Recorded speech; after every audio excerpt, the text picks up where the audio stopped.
46. 47. Torrey Krug. Hey, everybody. Welcome back to The Complete Game, episode 47. I'm your host, Curt Schilling, and he is the younger Schilling. Garrett, what's up? What's going on, everybody? Big trade deadline day. Ooh, Not many lots of starting stuff. pitchers moved like we thought, but a lot of moves nonetheless. I'm trying to figure out how he's still in Florida. I'm not going to lie. I just figured that you were going to get maximum return right now, and maybe they just, a lot of times what people don't understand is that the GM just makes an unrealistic demand. And by he, you mean Sandy Alcantara, um, Yeah, one of the yeah, guys yeah. that were surprised did not move. We had potentially going somewhere. A couple other names that didn't move was Joe Ryan, Dylan uh, Cease, See, Zach yeah. Gallen, Mackenzie Gore, Luis Severino, Mitch Keller, Seth Lugo, Edward Kelly, all names that popped up. Yep. Uh, Well, it's rare that, I mean, relievers fly like mosquitoes at the deadline. Everybody's looking. A bunch of teams added like 4 or 5 arms to their bullpen, um, but you rarely see big prospects moved for a reliever. And this year we saw 2 deals where major prospects were dealt. Duran to the Phillies, which I think everybody in Philadelphia has got to be excited, because with the 3 guys at the top of that rotation throwing as well as they are, the one thing they didn't have was that nailed down guy. And with, I think their current closers dropped, sporting a 6-something ERA. They're going to get Jordan was it Romano, Alvarado? or Yeah, yeah, they're going to get Alvarado back, but he's ineligible for the postseason. So and then is the other one Mason Miller? Are you talking about? yeah, Mason. That, I mean, that's a monster deal. But I don't. Preller's talking about making him a starter next year. Prowler, the GM of the Padres. It was talking about making Mason Miller. They were talking about getting him as a starter, which I'm not really sure that delivery aligns with being a starter in the big leagues. But still, they gave up. Uh, Apparently, I say this with a grain of salt. Anytime you talk about somebody's top prospects based on whose opinion, a lot of times those prospect lists are iffy at best. But this kid is apparently the number 5 prospect in all of baseball, Well, which is, here, let me cut in there. yeah, The Padres went to bat at the deadline. They made 5 deals involving 22 players. Most surprising of all, Mason Miller, who we just mentioned. It's what I read, or in my notes, I have Leo DeVry, the shortstop, right? That's who you're talking yep, about. yep, Number 3 overall prospect number is what 3, is what yeah, I read, and yeah, then along with 11 other prospects that they moved. The message is win now, clearly. Ryan O'Hearn, Ramon Loreno, and Freddie Furman and Will Wagner all also joined the Padres, along with Nestor Cortez. All these pitchers that they acquired for their bullpen, who was already a top 5 bullpen in a lot of major statistical categories, even last year. So probably one of the best bullpens heading into the playoffs last postseason. It's just gotten even better. Well, and you've seen a seismic shift in the last 10 years in how postseasons are run, and with off days in the postseason, we've talked about it. You only go 3, 4 deep. Very rarely would you go 5 deep, but with the off days, you can go 4 deep and still have rested relievers. The shocking part of that deal was DeVries, a guy but it's funny because if you read again, I'm using air quotes, the experts will talk about one 18-year-old like, oh my God, I can't believe they got him. And then they'll talk about another 18-year-old who a lot of people say is every bit as good. And that person will say, well, they're still 5 years away from the big leagues. It's like, but, you know, I think, the most disappointed fan base in baseball has got to be the Twins. They're not in the thick of things, but they unloaded like a ton of talent. Correa going back to the Astros, which could be a very interesting setup. But yeah, Duran and Miller both, and Miller with club control. That's what gets you that prospect. Now, we talked about Nick Abel often on this podcast, and you know, I have a massive problem trading big arms like that in the sense that you never have enough pitching. They didn't have to move Painter, so I'm assuming that they saw Abel and well, they liked some of what they saw. Yeah, I've talked about length. He's still a ways off. He still needs some work, but they've got Duran for the next 2.5 seasons under club control, and their bullpen was a poop storm.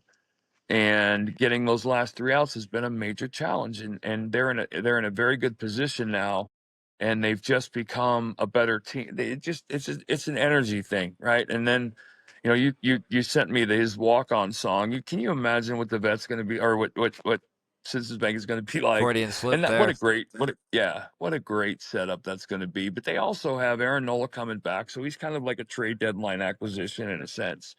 But to Let's give up Abel and let's stop there for a yes, second though, and talk about the club control thing for a second because you asked me to look up Durant's contract heading into this episode, and I even had it up here and was reading it pre-show, and I told you right before just to make sure. I think he's one more year. It says they're just controlled well, through he's the on a end of the 1 year year. deal, right? So But he only explain what you so mean by right. you said a couple of key terms that You have even to being your right, kid I was unfamiliar with. So you right, said serve club service or team right. So service? Major League Service time, you cannot become a free agent until you have 6 years of Major League Service time, right? Okay, that So that's that makes why sense. I knew that. that's why when you see a guy, you've seen in the last couple of years where teams will hold the guy back for April because Yeah, after that his exists in all other sports. right, right. So what it means is after his 6th season, he'll have 5 years and 5 months of service. So you get an extra year of service time because of that month you held him back early on. Okay. So basically, he's under club control through 2027, which makes him that much more So valuable. what you mean by club control is the Phillies have the first option to He sign him. cannot be no, he cannot become a free agent until after the 2027 season. If the Phillies, for whatever reason, he has a Jordan Romano type year and they do not wish, like, do they have to waive him or what is the No, they would process? just trade him. They would trade Okay, him or they'd have release to him or trade him. whatever. But he has no options but the Phillies through 2027. Right. And that's the big thing at the deadline. That's How where long has that window been? 6 years? Has it been since you it's played? always been Always six been years. 6 years? Right. Okay. Yeah. Since free agency came online. And then the other different thing is service time as it relates to arbitration. After 3 years, you become eligible for arbitration. And then clubs Okay. started holding guys back. So if you think about it, you don't become eligible until after your 4th year if you have 2 years and 5 months of service time. So what they did was they made it so if you have 3 years, you're eligible. And then they took the top, it was 17 to 22% of the 2+ year players. So if you're 2 years and 141 days, and there's a cutoff line, and they're called Super Twos. And basically that means the top 17% of the guys with 2 years plus service time qualify. So teams couldn't manipulate that and get an extra year out of arbitration because arbitration is really what the teams would love for that to be gone, because it's where you see it. But what they started doing, the game started doing those bonus pools where guys get awarded extra money for performing a certain way, and teams get incentivized for bringing guys up earlier if they win awards. Um, so yeah, so those are big things. And what that does is, let's just say you have a 10 is the most valuable player at the deadline, and a 1 is literally a 2 month rental. If these guys are valued fives on that scale, then if they have 2 years of club control like the Phillies do of Duran, his value becomes like a 9 because you're not, most of these guys like Suarez. Mariners got Suarez. He's a free agent at the end of the year. So whatever they gave up might have been giving him up for 2 months. Cedric Mullins is in the same boat. Right, right. So that's why you see free agents move at this time of the year, and that's why you see a lot of teams that are in the bottom moving really talented players for not what looks like a lot because they're not going to re-sign them, and instead of letting them walk, they get something for them. And so, which makes a guy like Suarez, who he might be a value 8 player on that 1 to 10 scale, but the fact that he's a free agent and a 2 month rental brings his value down. So you'll get more for guys you can control if you're trading for them, and less for guys you can't control. And that really has a lot to do with how many guys, which made Alcantara so valuable Since you because mentioned he's under con. since you Good. mentioned Eugenio Suarez, him and Cal Raleigh will be the first teammates in MLB history to go into August with 35 plus home runs since Maris and Mantle did it for the 61 Yankees. Just Yeah, a cool little and the number. reception back in Seattle for him coming back was pretty cool. Oh yeah, the return. A couple Yeah, homecomings. You mentioned Correa yeah, too. I wanted to mention we talked about and we've highlighted already so far how many more relievers and how much more yeah, frequently relievers seem to be getting moved in the last few years.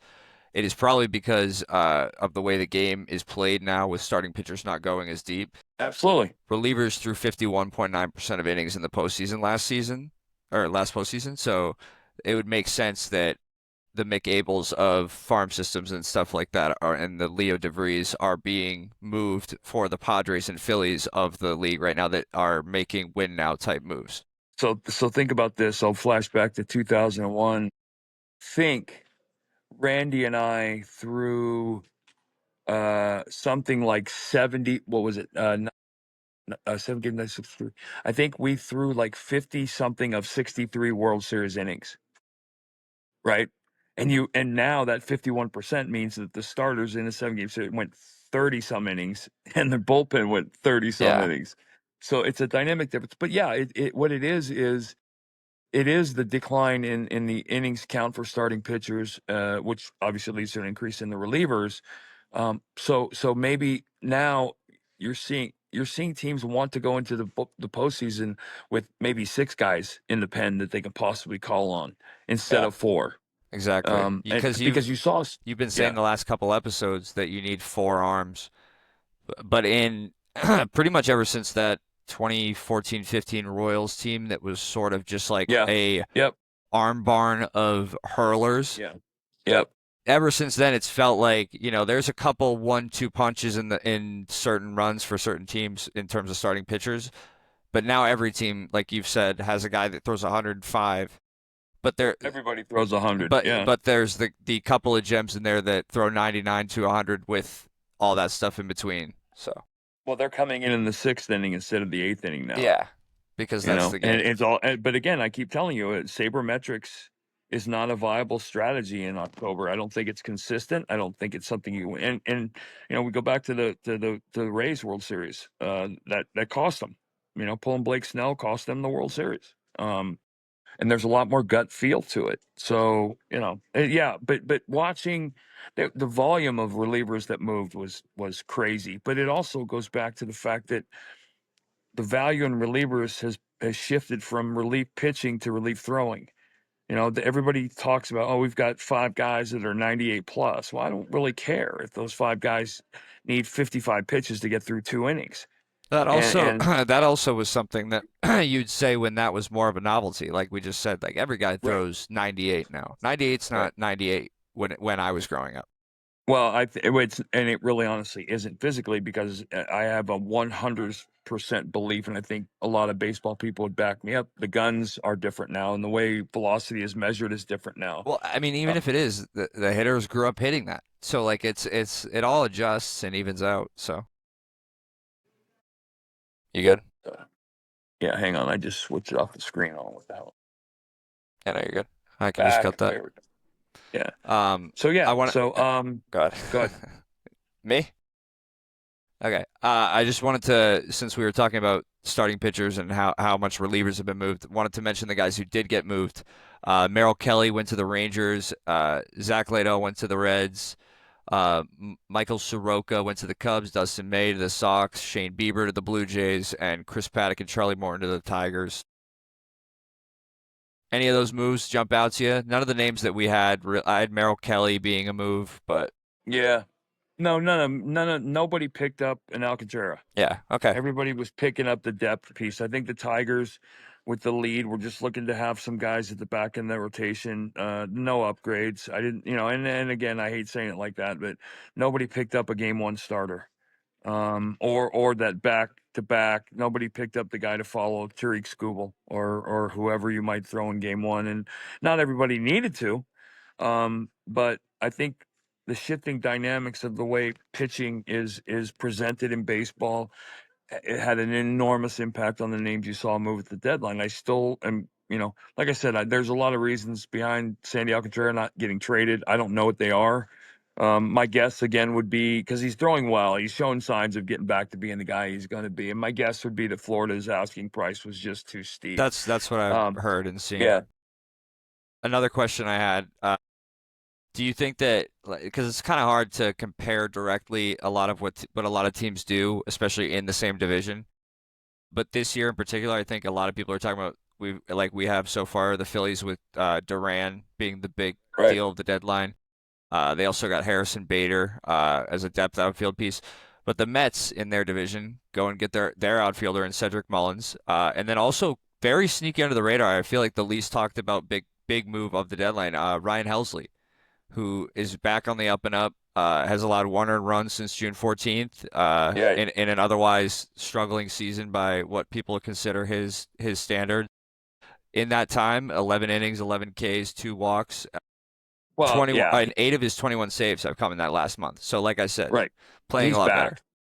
back, but the Mets had Do you Edwin sorry, Diaz to round and that nobody. out, do you like the Yeah, Phillies or the Mets going forward based on what you saw at this deadline? Phillies, Okay. Phillies.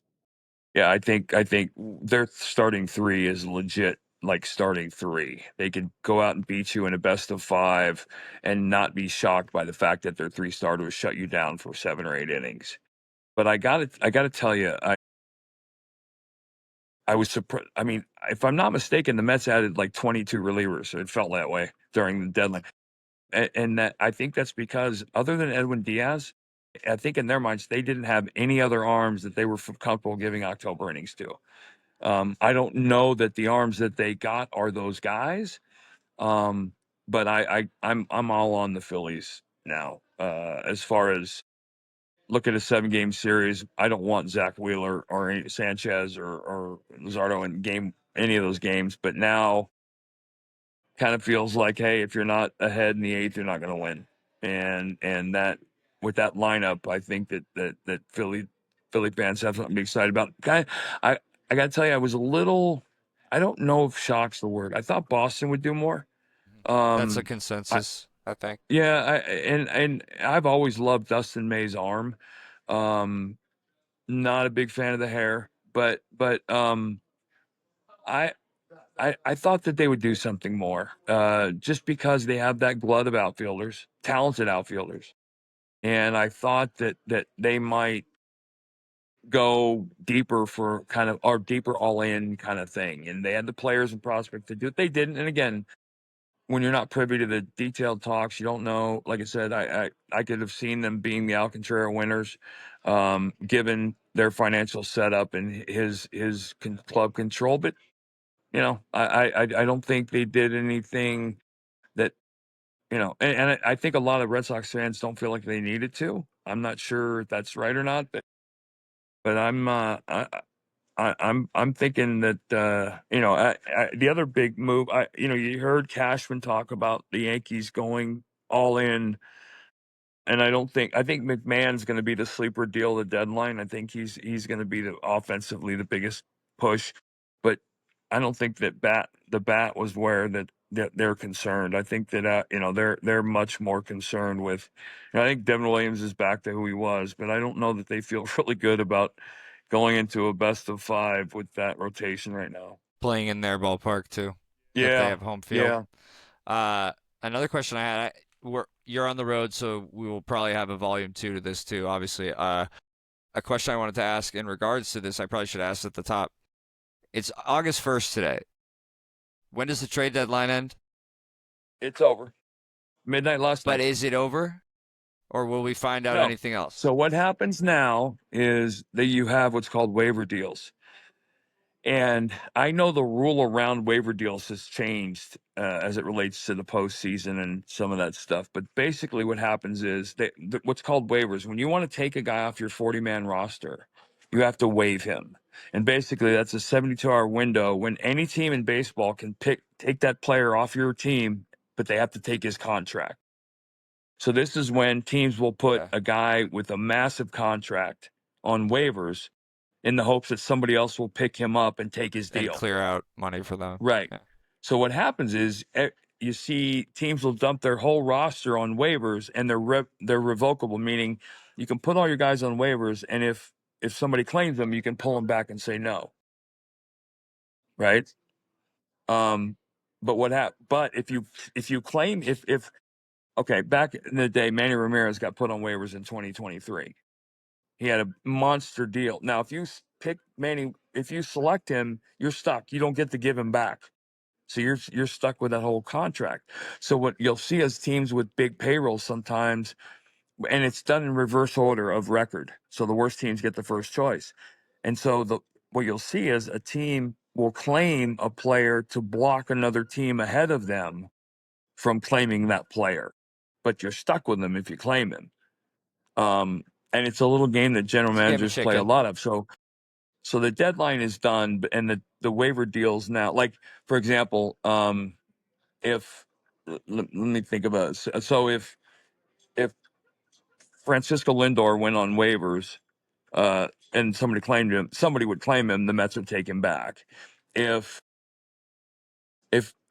maybe if the Giants, who have just gone down the toilet since the Devers trade, if the Giants were to put Devers on waivers, somebody might claim the Yankees somebody might claim him, and they might be Someone thinking, who lost out on the Eugenio well, Suarez not sweepstake. just that, but somebody who thinks that, or the Giants put him on waivers to because once you clear waivers, if you go through waivers and nobody claims you, the team is free to trade you to anyone, right? So that's how you start. So it's a little convoluted process, but it's a way to get rid of players and contracts after the deadline. So And then yeah, the big deals are done. I just had one more. Like I said, I think we should do probably a volume 1 and 2 of this at least because you're on the last day. This is your last road game, right? You'll be back. Yeah, I'll be back Sunday, and also I'd like to see a couple days of guys getting to their new places. Yeah. Brian Hayes was one of the guys who contributed to that 16-run eighth inning. One of Right, Tito's new guys. right. So he is the son of a former teammate of mine, Charlie Hayes, who Oh, was really? maybe one of the best fielding third baseman in the history of baseball. And Ke'Bryan is clearly his dad could hit. Ke'Bryan is not a big bat, but he won. I think he's a Platinum Glove winner, um, which means you're voted like one of the best defensive player in the game. So Um, and then one more question I had, just if you, I don't know how much you've gotten to look at the totality of what the A's and Orioles did. Uh, but two teams that are kind of in similar circumstances in terms of sellers at the deadline. People seem to be very happy in terms of like reviewing Oakland, giving them good grades, which is stupid anyways, and a lot of people down on Baltimore, which to me, I personally read that and I think, okay, there's a team, these two teams, one of them had expectations going into the year, the other did not. Now they're both sellers. One is looked down upon, the other is not. well, Is that fair to here's the say? Because problem. hang on, once Yep. because I really do like a lot of what the Orioles did in maintaining the core that at least I see in Right. Jackson Holiday and Gunnar Henderson, and the rebuilding to be a top five farm system again in the middle of this window that they could still be a playoff team if they make one or two good moves at a deadline in the next 2 to 3 years. Well, that's first of all from a Baltimore. I think the disappointment from the Orioles fans' perspective is that they made these deals with no confidence that the ownership is going to back it up by going out and spending money on pitching. And I think, a lot of people, a lot of Baltimore fans are very disappointed, from the standpoint of, yeah, you can make these deals as long as you're going to follow it up with a winner, bringing in guys to help make us better. I think they've lost confidence there. I'm not sure if that's right or wrong, but it's trending that way. And the A's, the big discussion around Oakland, and I hadn't thought in depth, but I started to hear some things about it, is that there aren't a lot of players that want to go play in a minor league stadium for the next 2 seasons. I wouldn't imagine. And that's a big deal, right? I mean, that's going to be their revenue is going to be dramatically less. So they're going to spend dramatically less. But I think that whole thing, and the team's going to make it as professional as they can, but you're still playing in a minor league ballpark. And Yeah. so the allure of going there isn't there. So you're not going to attract free agents with that stuff. Um, they're kind of in a holding pattern, I think, until they get to Vegas as far as building something from the ground up. They're going to have to do it all through drafting right now and minor league development until they get into a stadium that they can pitch to free agents. Yeah, it's kind of like the Coyotes' nightmare Yeah, situation in the it's NHL. exactly like the Coyotes. Exactly. So, But yeah, I got nothing else other than that. all right, You want to guess the teammate before we get out of here? let's guess the teammate. All right. We got 5 clues for a former teammate of my dad's, ranging from vague to most obvious. Starting with the first clue. A 14-year MLB career, I played for 4 MLB franchises, all in the American League.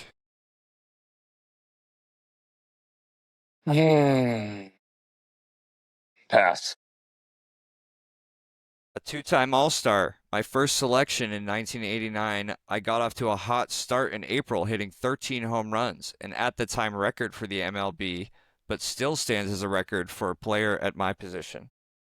Brady Anderson.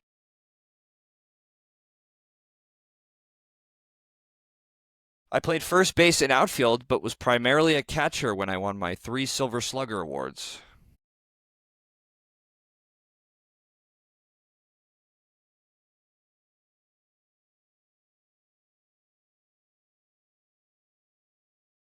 Mickey Tettleton. Mickey Tettleton. Fruit Loops.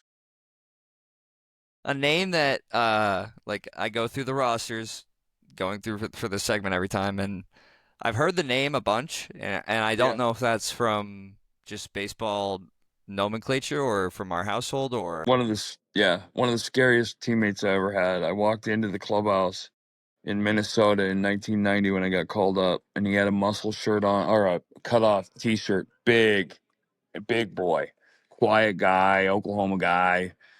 And I'm looking around the clubhouse, and I looked at him. He looks at me, and goes, "What the fuck are you looking at?" 1988, right? 80? No, this was 89 Or 89. Okay. when I got called up. Yeah, and I was like, nothing, sir," and I like walked away. Yeah, good guy, very quiet guy, very quiet. But he had a monster season. He was a big part of that 1990 team when they almost came back or we almost came back and won the division after a last place finish. So So 89. is my last clue wrong? I was the man who caught your first MLB pitch for the Orioles on September 7th, 1988. No, he did. Yeah, I absolutely. said 88. Yeah. You said you got called up in 89. No, it was not my first call up. It was like my second or third call up. So He was like, but you're saying okay, you're saying that story happened that time. Okay. I right. was gonna say because you first said 90, and then I was like, you Right. mean No, 88, and no, then I you couldn't amended remember. it to It 89. might have actually been, yeah, no, it might have actually been 88 in Seattle. But yeah, that's what I remember about Mickey. I'm trying to keep you here with me so Yeah, that we yeah. don't have another Yep. clip show like Yep. the one I sent you last night. No, that was and I can't remember why, but something he got connected to Fruit Loop cereal. So they had this highlight every time he made a home run. They used to show a box of Fruit Loops flying out of the stadium at Memorial Stadium. All right. Good guy though, really good guy. All right, bub. Thanks for listening, guys. We'll be back on Sunday. Keep spreading the word. Podcast is growing. We appreciate all your support. Make sure you subscribe and tell people about us. All right. I'll see you Sunday, G. I love you. Love you too. More All deadline talk. right. Get home safe, Dad. Yes, sir. Bye. All right, bud.